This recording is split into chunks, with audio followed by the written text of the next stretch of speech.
I suppose just when you thought it was safe to go back into London, the whole place is at a standstill again, not from a diplomatic motorcade or a climate rally, but from the slow rumble of our nation's tractors parading around Parliament Square as the PMQs finishes. And this protest, organised by thousands of farmers, is a vivid demonstration of the frustration and determination against the Labour government's proposed changes to inheritance tax on agricultural property.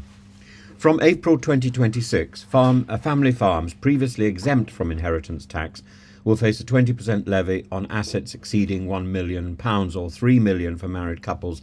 And while the government insists this change will only impact a minority of farms, the NFU estimates a starkly different reality, claiming nearly 75% of farms will be affected. Well, we shouldn't listen to what the Treasury says, because the Treasury insisted that small faith schools would not be affected by the VAT imposition, and one small faith school has just closed.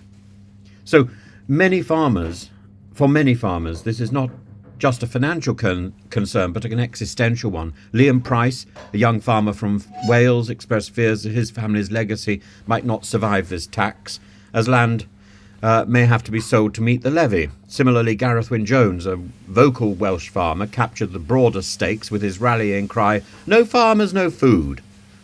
The protest format, a slow drive of hundreds of tractors around Westminster, is both symbolic and strategic. It underscores the distinctiveness of rural Britain while physically disrupting the capital to ensure policymakers and urban dwellers alike confront the consequences of these policies as they emerge from Westminster's PMQs. And while the practicalities of this protest carry a poignant irony, farmers have had to pay London's congestion charges to bring the tractors into the city, a potent reminder of how urban policy frameworks can clash with the realities of rural life, it is nevertheless a demonstration of their determination. The inheritance tax strikes at the heart of the British agricultural ethos, and family farms are more than businesses. They are intergenerational legacies rooted in community and identity, and the proposed tax, coupled with the inability to leverage common inheritance loopholes, places smaller farms at the disadvantage compared to wealthy investors who treat farmland as a detachable asset. One speaker at today's rally, Jeff Gibson, founder of the Fairness for Farmers, described the policy as a cruel family farm tax that burdens future generations with untenable financial pressures. And his question to policymakers resonates deeply. What future does farming have? Inside Parliament, Keir Starmer defends his own policy, dismissing criticism as fear-mongering. His assertion that the vast majority of farms will be unaffected has done little to assuage and reassure the protesters.